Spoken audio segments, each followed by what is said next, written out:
2022년 시험 대비 승마지도사 마학 핵심 정리 3부 시작하겠습니다. 말의 생리적 특성입니다. 생식기계입니다. 난소에 있는 배아세포가 난원세포, 난포세포를 거쳐 성숙되면 그라피안 난포가 되어 난소 표면에 큰 물혹을 만드는데 말은 이때 발정한다. 물혹이 최대로 성숙하면 터지면서 난자가 밖으로 배란된다. 난관은 누두부와 팽대부로 누두부는 깔때기 모양으로 난자를 받아주고 팽대부에서 정자와 난자가 만납니다.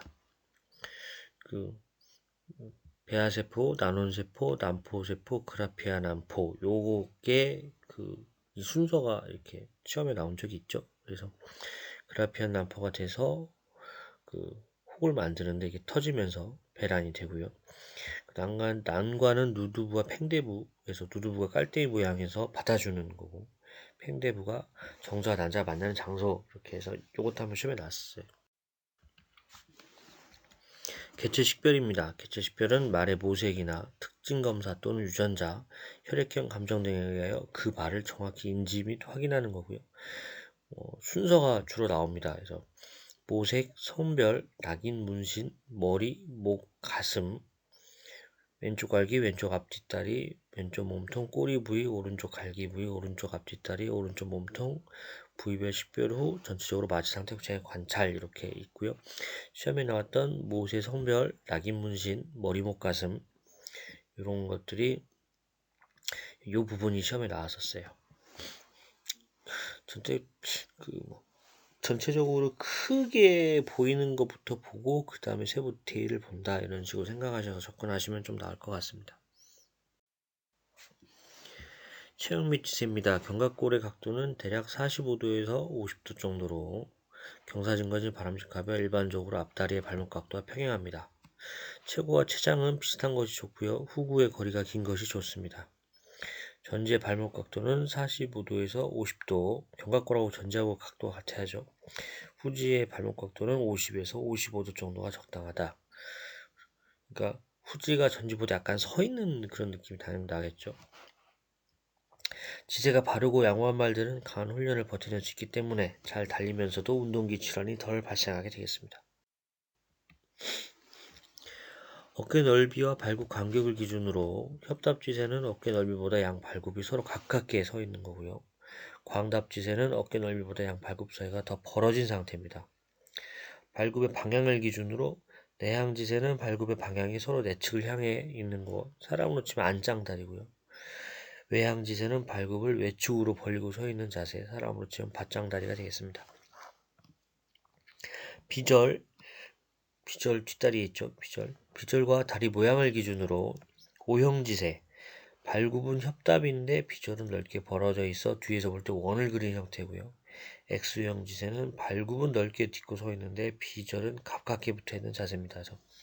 비절 및 구절에 무리를 주고요. 내외측의 인대와 뼈에 심한 스트레스를 주어 후지 운동기 질환의 원인이 되겠습니다. 이런 것들이 복합적으로 발생하는 경우입니다. 그래서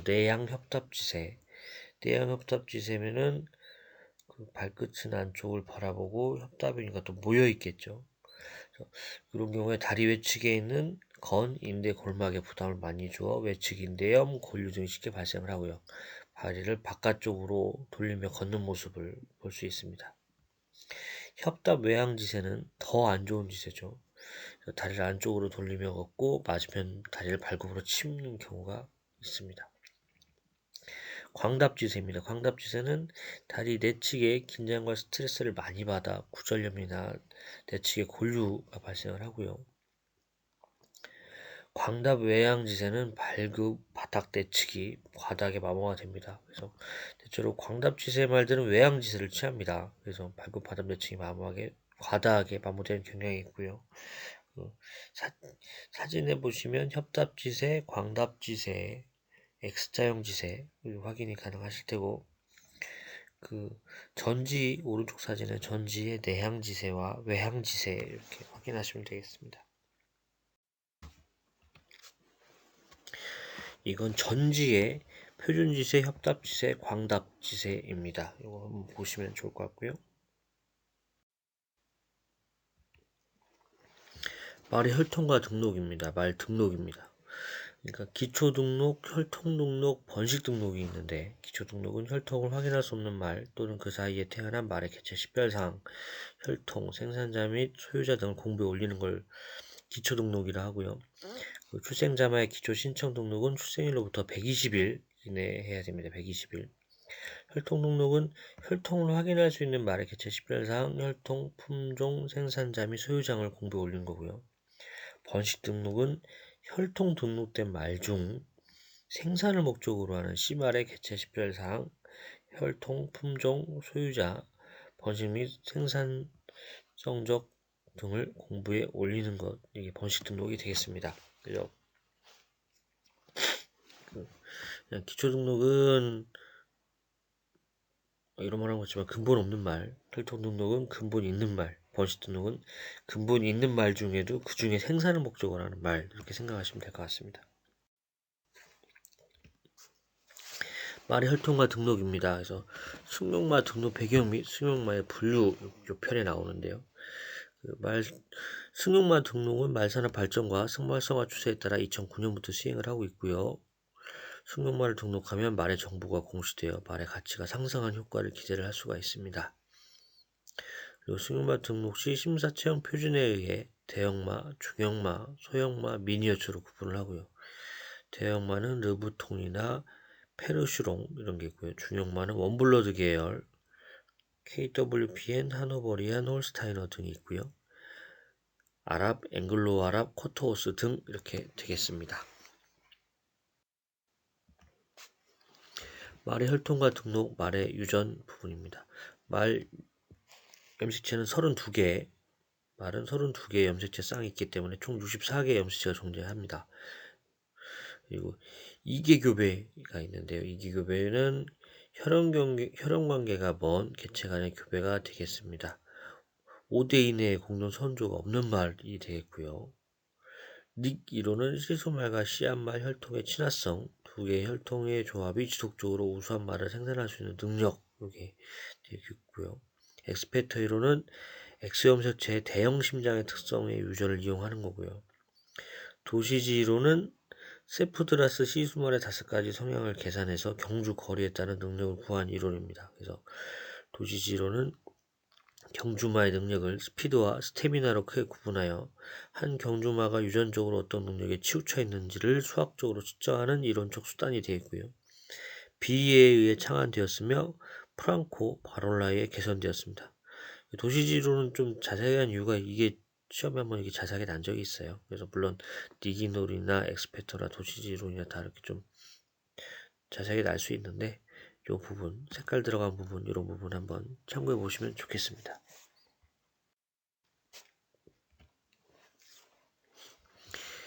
AEI, Average Earning Index가 있습니다. 그래서 출조 자마당 평균 소득 상금 지수라는 게 있는데요. 그래서 해당 시수말의 자마들이 평균 소득 상금을 모든 시수말의 자마 평균 상금 도금으로 나누어 각 시수말의 능력을 비교한 수치, 이런 것도 있고요. 질적 형질의 대표적인 모범 사례로 모색 관계가 있습니다. 이거는 밤새기 법칙은 밤새기 부모마로부터는 밤새기 이후에 마가진 태어나지 않는다, 이런 밤새 법칙이 있고요. 회색의 법칙은 회색말은 적어도 부모마의 한쪽이 회색이 아니면 안 된다. 그래서 회색 유전자 G의 법칙에 있습니다.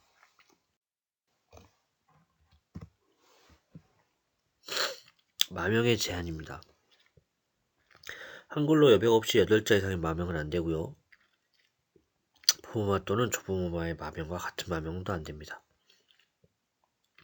의미 또는 발음이 공공질서나 미풍 장수에 반하는 마명도 안 되고요. 숫자로만 이루어져도 안 됩니다.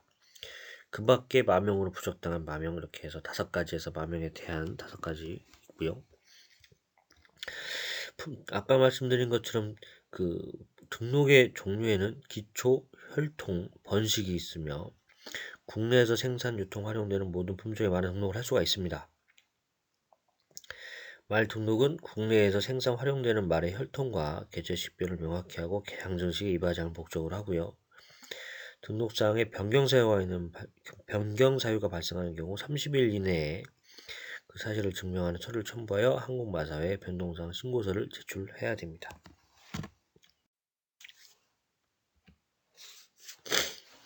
근친교배, 개통교배, 이계교배. 근친교배, 혈연관계가 가까운 개체 간의 교배입니다. 그래서 공동 선조가 보통 4대 이내에 있는 경우 근친교배고요.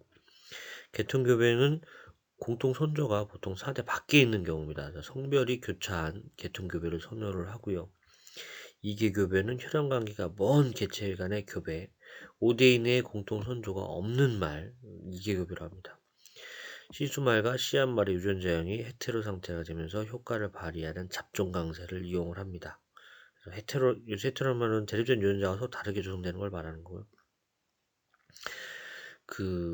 이계교배를 원친교배라는 용어를 넣어갖고 시험 문제가 된 거 있죠. 왠지 그냥 보면 근친교배, 원친교배 하면 그 비슷하네 느낌이 오는데 그게 아니라 원친교배라는 용어는 책에선 찾지 못했고요.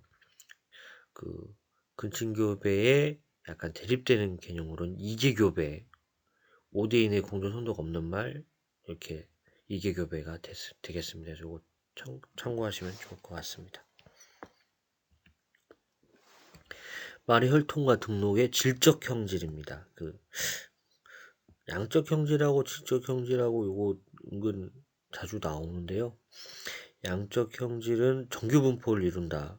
질적 형질은 환경과 상관없이 유전자에 의해 제어된다. 이런 개념만 잡고 있으면 쉽게 풀 수 있는 문제가 아닌가 생각됩니다. 양적 형질은 우선 다수 또는 무수히 많은 유전자와 환경의 지배를 받습니다. 키, 몸무게, 주파 기록 이런 것들이 많고요. 표현형의 범위가 넓어 명확한 범주로 구분할 수는 없고 정규 분포를 이루는 게 양적 현실입니다. 예를 들어서 뭐 사람도 그런 거 있잖아요. 뭐 엄마가 크면 애들이 키가 크다. 뭐 엄마가 작으면 애들이 키가 작다. 뭐 이렇게 하지만 실제로 키는 유전도 있지만 성장기에 음식 섭취하는 것도 있고 성장 뭐 성장기에 성장판이 닫히면 또 키가 안 크고 이런 거 많이 있잖아요. 이런 것처럼 워낙 많은 거에 영향을 받는, 그래서 대체적으로는 이렇다면은 이렇다라는 건 나오긴 하지만 딱 그것만으로 결정되지 않는 그런 게 양적 형질이고요. 질적 형질은 하나 또는 소수의 유전자 쌍에 제어가 됩니다. 그래서 모세계 유전이라든가 밤색 회색의 법칙 이런 거,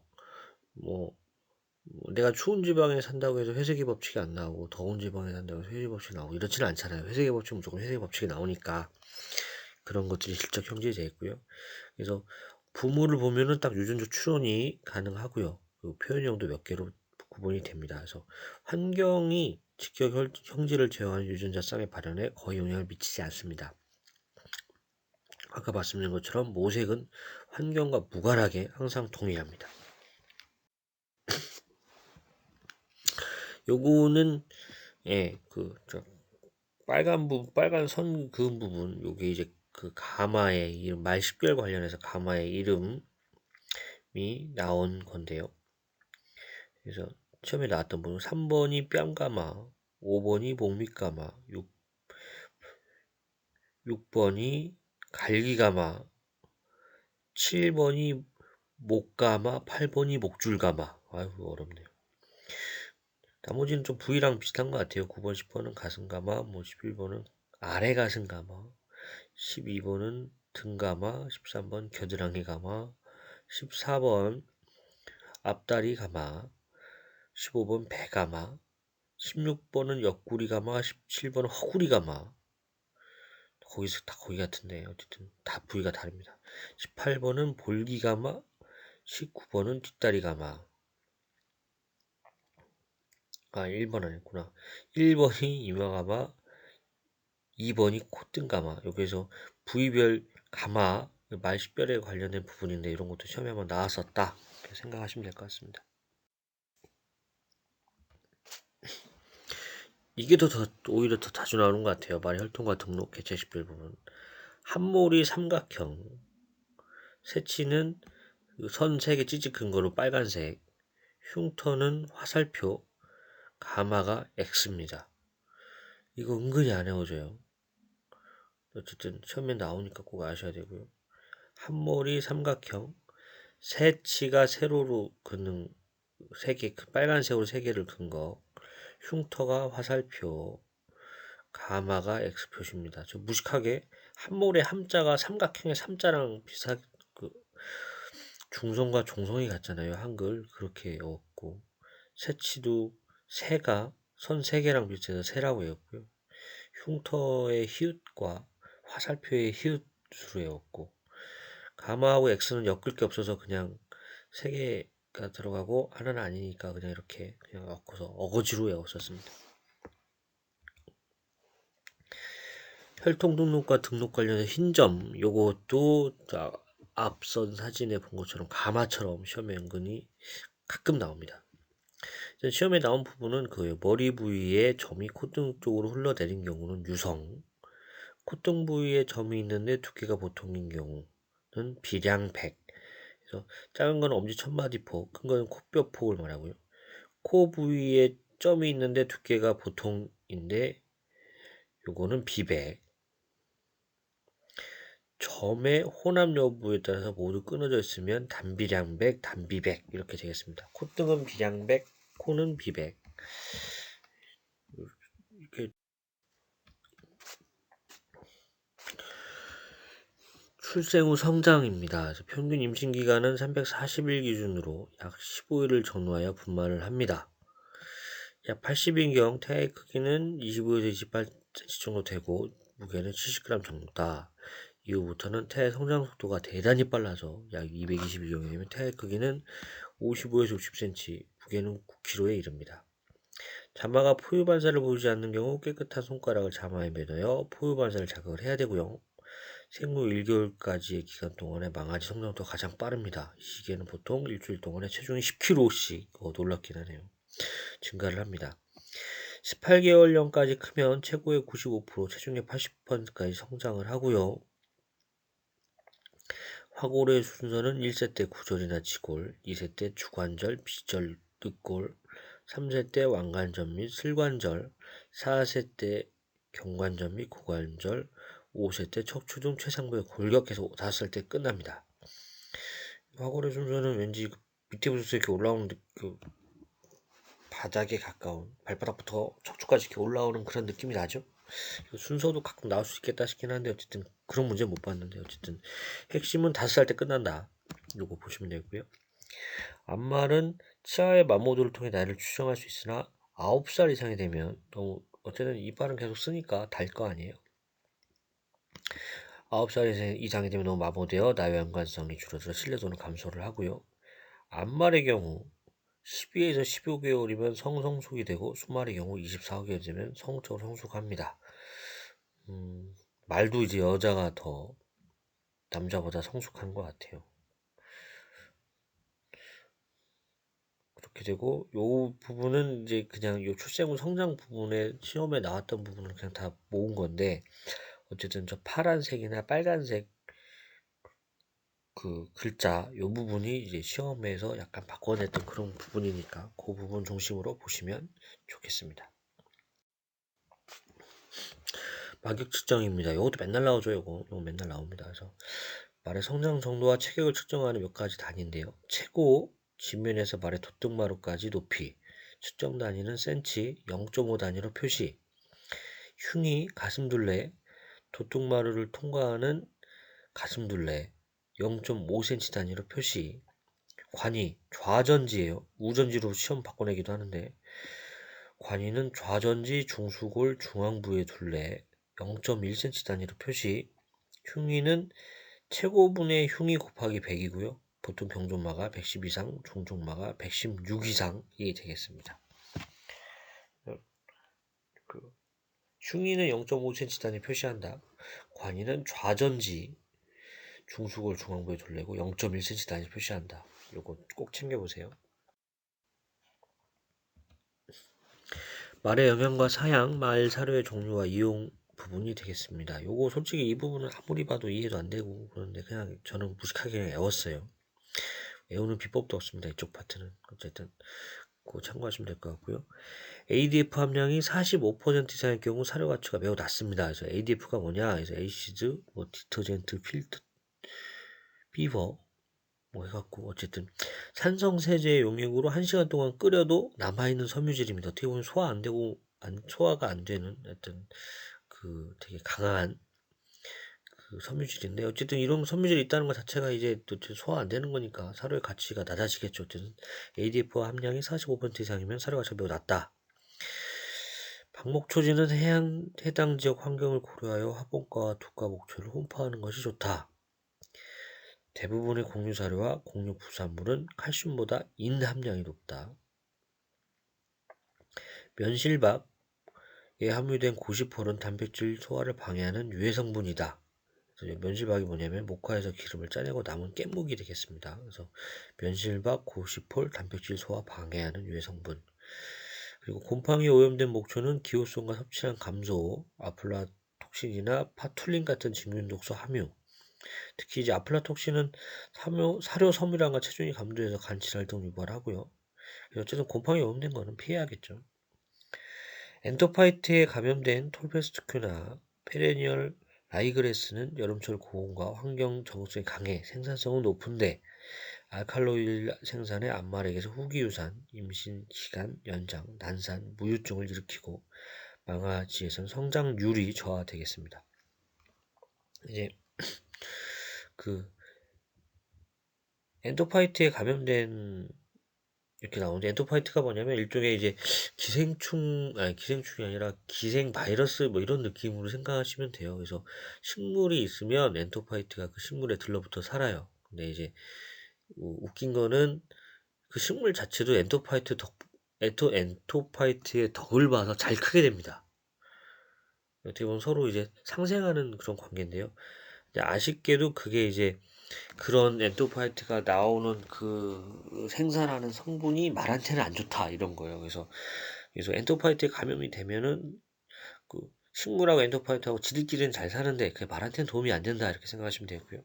특히 이제 그게 이제 유산이나 임신기간 연장, 난산, 젖이 안 나오는 거 이런 걸로 나오기 때문에 어쨌든 안 좋다 이런 거고요. 그렇게 좀 이해하시면 좋을 것 같습니다. 이어집니다. 가공이나 열처리되지 않은 대두에는 단백질 분해 요소인 트립신 억제 물질이 포함되어 소화를 방해를 합니다. 대두의 열처리는 트립신 억제 물질을 파괴하여 소화를 가능하게 합니다. 뭐 말 좋아 열처리지 그냥 한번 끓여 먹이면 되는 거 아닌가 이렇게 생각이 되고요. 보툴리누스균, 동물 사체로 오염되거나 잘 저장되지 않은 사일리지에서 세균이 감염될 우려가 있습니다. 단백질 분해 요소는 펩신과 트립신이 있는데, 펩신은 위에서 나오는 거고요. 트립신은 췌장에서, 그러니까 소장 안에 있는 췌장에서 나오는 겁니다. 펩신은 위, 트립신은 췌장. 이렇게 생각하시면 될 것 같아요. 2022년 시험 대비 승마주도자박 핵심 정리 3부를 마치겠습니다. 도움이 됐다면 구독과 좋아요 부탁을 드리고요. 뭐 이상한 게 있다거나 문제 있는 거 있으시면 댓글 달아주시면 감사하겠습니다.